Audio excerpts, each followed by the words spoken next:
किसी देश में समय के पन्नों में दबी यह एक ऐसी कहानी है जिसे सुनने की हिम्मत हर किसी में नहीं। यह कहानी है सीदी नोमान की, एक नौजवान जिसने दौलत तो विरासत में पाई, लेकिन प्रेम में ऐसी स्त्री चुन ली जो रात के सन्नाटे में कब्रिस्तान जाती थी और वहाँ उसका इंतजार करता था एक नरभक्षी। यह कहानी है प्रेम, भ्रम और उस सच्चाई की जो इंसानी समझ से परे थी। कहानी शुरू होती है एक सुंदर, भले और धनी युवक सीदी नोमान से, जिसने एक अत्यंत रूपवती स्त्री से विवाह किया। वह उसकी सुंदरता से अभिभूत था और सोचता था कि शायद किस्मत ने उसे जीवन साथी के रूप में स्वर्ग की अप्सरा भेजी है। किंतु विवाह के दूसरे ही दिन उसके भ्रम टूटने लगे। दोपहर के भोजन के समय नोमान ने अपनी पत्नी को साथ खाने के लिए बुलाया। सामने स्वादिष्ट पुलाव रखा था। नोमान अपने समाज की रीति के अनुसार चम्मच से भरपूर चावल खा रहा था, लेकिन उसकी पत्नी एक कान खोदने की सलाई से चावल का एक एक दाना उठाकर खाने लगी। यह देखकर नोमान को बड़ा आश्चर्य हुआ। उसने मुस्कुराते हुए पूछा, प्यारी, क्या तुम्हारे मायके में इसी तरह खाना खाया जाता है? जितनी देर में तुमने 10-15 दाने खाए हैं, उतनी देर में तो मैं 2 थाल निपटा दूं। तुम गिन गिन कर क्यों खा रही हो? लेकिन उसकी पत्नी ने कोई उत्तर नहीं दिया। वह उसी तरह एक एक दाना उठाकर खाती रही। जब शीरमाल और बाकर खानी रोटियां आईं, तो उसने एक रोटी का बहुत ही छोटा सा टुकड़ा तोड़कर बड़े नखरे से मुंह में रखा। कुल मिलाकर उसने जितना खाया वह एक चिड़िया के पेट भरने को भी पर्याप्त नहीं था। नोमान को आश्चर्य हुआ, पर उसने सोचा कि यह पहली बार उसके साथ भोजन कर रही है, संकोच में होगी, या फिर शायद पहले ही कुछ खा चुकी है इसलिए भूख नहीं है। लेकिन यह स्थिति दिन ब दिन दोहराई जाने लगी। पत्नी का यही व्यवहार देखकर नोमान सोच में पड़ गया। यह स्त्री इतना कम खाकर भी जीवित कैसे है, और ऊपर से इतनी स्वस्थ और हृष्ट पुष्ट भी। एक रात जब वे दोनों लेटे हुए थे, तब उसकी पत्नी ने यह सोचकर कि नोमान सो गया है, धीरे से उठी और घर से बाहर निकल गई। लेकिन नोमान जाग रहा था। वह चुपचाप उसके पीछे निकल पड़ा। रात शांत थी और चांदनी फैली हुई थी, जिससे उसका पीछा करना सरल हो गया। वह कब्रिस्तान की ओर जा रही थी। नोमान चुपचाप एक पेड़ की आड़ में खड़ा होकर देखने लगा। उसने देखा कि एक महाभयानक दानव बड़ी सी तलवार लेकर आ रहा है। उसकी पत्नी उस भयंकर जंगली नरभक्षी के पास बैठ गई और उससे प्रसन्नता पूर्वक बातें करने लगी। नोमान के पैरों तले जमीन खिसक गई। वह समझ गया कि उसकी पत्नी साधारण इंसान नहीं, बल्कि उसी नरभक्षी जाति की है। थोड़ी ही देर में दोनों ने मिलकर पास की एक ताजा बनी कब्र खोदी, उसमें से लाश निकाली और उसे काट काट कर खाने लगे। नोमान यह देखकर स्तब्ध रह गया। उसकी रूह कांप उठी। जब वे दोनों पूरी लाश का मांस खा चुके तो प्रेम पूर्वक बातें करने लगे। नोमान उन दोनों को वहीं छोड़कर घर आ गया और दरवाजा खुला छोड़कर पलंग पर जा लेटा। कुछ देर में उसकी पत्नी आई। उसने अंदर के कमरे में जाकर वस्त्र बदले और सावधानी से पलंग पर लेट गई। नोमान को ऐसी मुर्दाखोर स्त्री के साथ सोने में बड़ी घृणा उत्पन्न हुई और वह उससे बचकर ही लेटा रहा। सुबह वह सोचने लगा कि किस प्रकार अपनी स्त्री की यह गंदी आदत छुड़ाऊं। दोपहर के भोजन के समय उसने पुराना क्रम जारी देखा, यानी वह एक एक दाना उठाकर खाने लगी। नोमान ने कहा, रानी, अगर तुम्हें कोई विशेष वस्तु पसंद हो तो मंगवा लो। यहाँ तो रसोई में सब कुछ है। मैं तुमसे पूछना चाहता हूँ कि क्या दुनिया में मुर्दे के मांस से, जिसे तुम स्वाद से खाया करती हो, अधिक स्वादिष्ट भोजन कोई नहीं है? उसकी बात पूरी भी नहीं हुई थी कि वह समझ गई कि उसने उसका शव भक्षण का भेद जान लिया है। क्रोध के मारे उसका चेहरा लाल हो गया। उसकी आंखें उभर आईं। उसने दांत पीसते हुए कहा, नीच, दुष्ट, तूने छुपकर मेरा रहस्य जान लिया, लेकिन अब तू इस योग्य नहीं रहेगा कि किसी से वह भेद कह सके। यह कहकर उसने एक मंत्र पढ़ा और कहा, कुत्ता बन जा। उसके इन शब्दों के साथ ही नोमान कुत्ता बन गया। वह एक लकड़ी उठाकर उसे मारने लगी। कुत्ता बना नोमान दर्द से चिल्लाता हुआ घर के बाहर भाग गया ताकि उसकी पिटाई से बच सके। वह बाजार की एक दुकान में, जहाँ बकरी का मांस बिकता था, घुसकर एक कोने में छुप गया। दुकानदार को उस पर दया आ गई। वह उस समय भोजन कर रहा था। उसने रोटी का एक टुकड़ा उसे दिया। शाम को जब कसाई ने दुकान बंद की तो वह नोमान को अपने घर ले गया। इसके बाद उसका नियम हो गया कि रात को उसे अपने घर में रखता और दिन में अपनी दुकान के सामने बिठा देता। एक दिन उस दुकान पर एक स्त्री आई। उसने सामान खरीदा और जब दाम चुकाने लगी तो अच्छे सिक्कों के साथ एक खोटा सिक्का भी दे दिया। कसाई ने खोटा सिक्का लौटा दिया, लेकिन वो बहस करने लगी। तब कसाई बोला, तू मेरी बात नहीं मानती, इस सिक्के को तो मेरा कुत्ता भी पहचान लेगा। ये कहकर उसने नोमान को बुलाया। नोमान दौड़ कर आया। कसाई ने सारे सिक्के उसके सामने डाल दिए और कहा, इनमें से खोटा सिक्का पहचान कर दिखा। नोमान ने सूंघ कर खोटा सिक्का निकाल दिया। कसाई बहुत प्रसन्न हुआ। स्त्री को भी आश्चर्य हुआ और उसने सिक्का बदल दिया। कुछ ही दिनों में यह बात पूरे नगर में फैल गई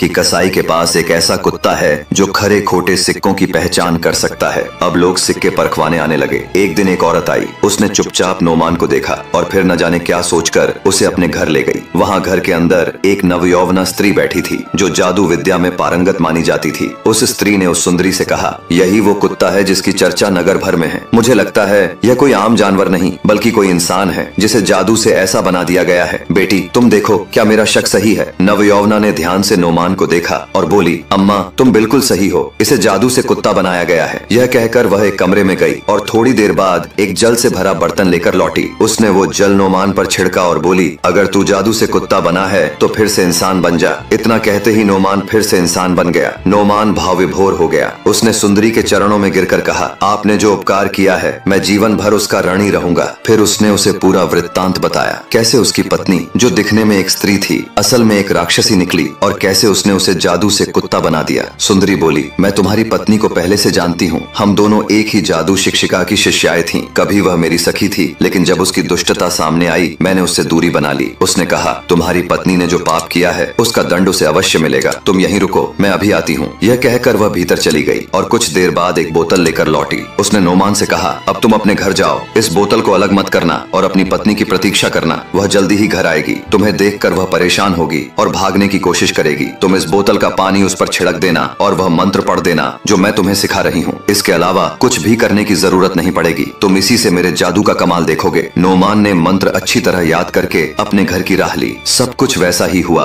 जैसा सुंदरी ने कहा था। उसकी पत्नी शीघ्र ही लौट आई और नोमान को देखकर घबरा गई। वह भागने लगी। नोमान ने तुरंत ही बोतल का पानी उस पर छिड़का और मंत्र पढ़ दिया। जल पड़ते ही वह मंत्र के प्रभाव से जलने लगी और थोड़ी ही देर में राख बन गई। इसके बाद नोमान ने मंत्री को आदेश दिया कि उसकी सवारी तैयार की जाए। वह एक अच्छे घोड़े पर सवार होकर फिर उसी सुंदरी के पास पहुंचा और बोला, आपने मुझे फिर से मनुष्य देह दिया, इसलिए मैं खुद को सौंपने आया हूँ। मैं चाहता हूँ कि आप मेरी पत्नी बने और हमारे साथ सजीवन भोगें। सुंदरी भी उससे विवाह के लिए तैयार हो गई। बड़ी धूमधाम से दोनों का विवाह संपन्न हुआ और वे दोनों आनंद पूर्वक रहने लगे। इस तरह इस कहानी का एक सुखद अंत हुआ। तो कैसी लगी आपको ये कहानी? ऐसी और भी रोचक कहानियां सुनने के लिए हमारे साथ जुड़िए।